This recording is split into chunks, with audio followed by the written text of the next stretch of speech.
Bom dia pessoal, professor Marcos aqui novamente.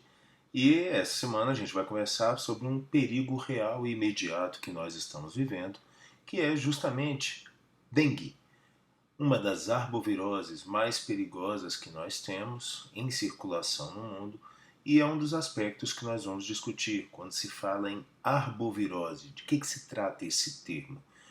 Os arbovírus são vírus transmitidos, transportados e transmitidos por artrópodes. Então, por isso o nome arbovírus vem desta abreviatura aqui no inglês, que são vírus transportados por artrópodes. Eles pertencem à família dos chamados flavivírus, que são vírus menores, vírus de RNA geralmente, e que têm uma grande facilidade de transporte via artrópodes. Então eles são transmitidos por mosquitos, e o que nós observamos é que, no caso, além da dengue, há duas outras arboviroses que ainda preocupam bastante o nosso país, que é o caso da chikungunya e da zika.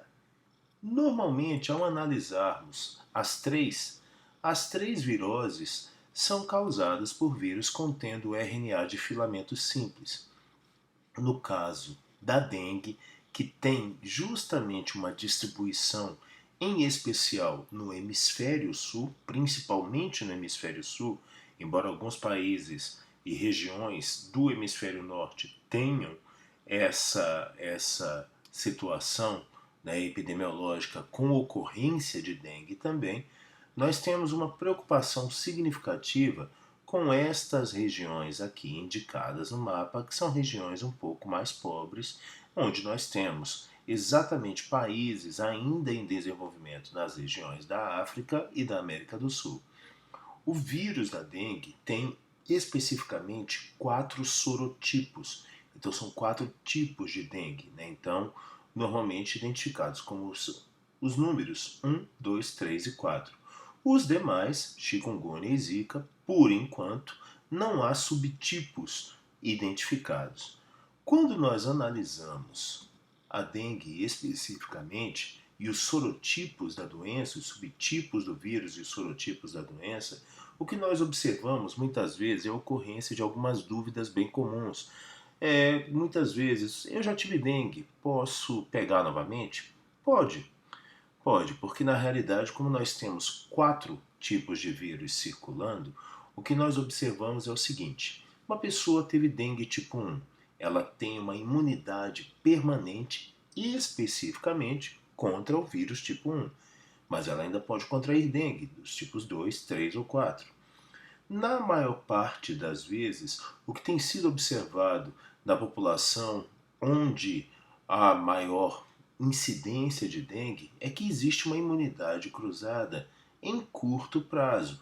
Então, muitas vezes, os vírus que são um pouquinho mais parecidos, como os vírus 1 e 3, muitas vezes há uma imunidade cruzada quando a pessoa já teve um deles. Mas não é algo obrigatório, portanto, a prevenção continua sendo a principal arma contra a doença. Todos os sorotipos podem causar doenças graves e fatais. Então, isso significa que, embora os tipos 2 e 4 sejam bem agressivos, os 4 tipos de vírus podem causar situações que levem a óbito. Há uma variação genética dentro de cada sorotipo, e algumas dessas variações são mais agressivas, são mais virulentas, o que gera uma preocupação ainda maior nas autoridades de saúde. Ao analisarmos os hospedeiros e vetores, né, então os grandes reservatórios do vírus, nós temos justamente mosquitos do gênero Aedes, no caso nas Américas o Aedes aegypti e na Ásia o Aedes albopictus. As diferenças são muito sutis, como a gente observa nos dois mosquitos aqui embaixo. Basicamente, um padrão das manchas brancas é que permite diferenciá-los. Quando nós analisamos a situação do Aedes aegypti, que é um grande problema que nós temos aqui como o grande transmissor, o vírus da dengue é transmitido pelas fêmeas desse mosquito. As fêmeas do Aedes aegypti são hematófagas, elas se alimentam de sangue principalmente durante o dia. Então, é um mosquito doméstico também. Então, o que a gente vai observar é exatamente ela circula na área onde há maior circulação de pessoas. Normalmente, a grande preocupação que existe é com potenciais criadouros do mosquito, onde a fêmea vai conseguir colocar os ovos, normalmente em áreas de água parada. Essas larvas vão eclodir, né? Esses ovos eclodem liberando larvas e que em menos de uma semana sofrem um processo de metamorfose completa e novos mosquitos são liberados. Então, a grande situação é que nós temos que ter um cuidado cada vez maior para a eliminação dos criadouros potenciais do mosquito, focos de água parada, que é uma preocupação em especial durante o período do verão, em razão das chuvas, e justamente nas primeiras semanas do outono, quando nós ainda temos um regime de chuvas bastante intenso. Nas manifestações da dengue, porque muitas vezes há uma dificuldade na identificação da doença. A dengue ela pode ser assintomática, pode ser, não obrigatoriamente será. Na maioria das vezes, ela de fato é sintomática, muitas vezes com febre indiferenciada, o que nós chamamos de dengue clássica. Há manifestações hemorrágicas ou podem não ocorrer manifestações hemorrágicas, e a situação mais agressiva com a febre de dengue hemorrágica. Então, muitas vezes, quando se fala com choque ou sem choque, exatamente em função da perda de sangue. Essa é uma classificação um pouco antiga, feita pela OMS em 1997, mas ainda é utilizada nos protocolos de atendimento aos doentes. Ao analisarmos as manifestações clínicas da dengue clássica, o que nós observamos é justamente o seguinte: febre, prostração, uma fraqueza geral no organismo, cefaleia, que é basicamente dor de cabeça, a dor retroorbital, que é um sintoma clássico, é uma dor que as pessoas relatam, que está sentindo a dor atrás do olho. Na maioria das vezes o paciente afirma isso: meu olho está doendo na parte de trás, é a dor retroorbital. Artralgia e mialgia, dores das articulações, dores musculares, náuseas, vômito, perda do apetite, anorexia, o rash cutâneo, que são as manchas avermelhadas na pele, e, eventualmente, algumas manifestações hemorrágicas. Em casos graves, o que nós temos é exatamente a manifestação hemorrágica. São hemorragias na pele, as petequias, onde nós temos como se fossem bolhas de sangue, a gengivorragia, onde há perda de sangue nas gengivas, então normalmente as gengivas sangram bastante, sangramento nasal, sangramento gastrointestinal, hematúria, uma eliminação de sangue na urina e um fluxo menstrual aumentado. Então são todas manifestações possíveis. Eventualmente o paciente pode apresentar mais de uma delas ou apenas uma delas como uma manifestação hemorrágica.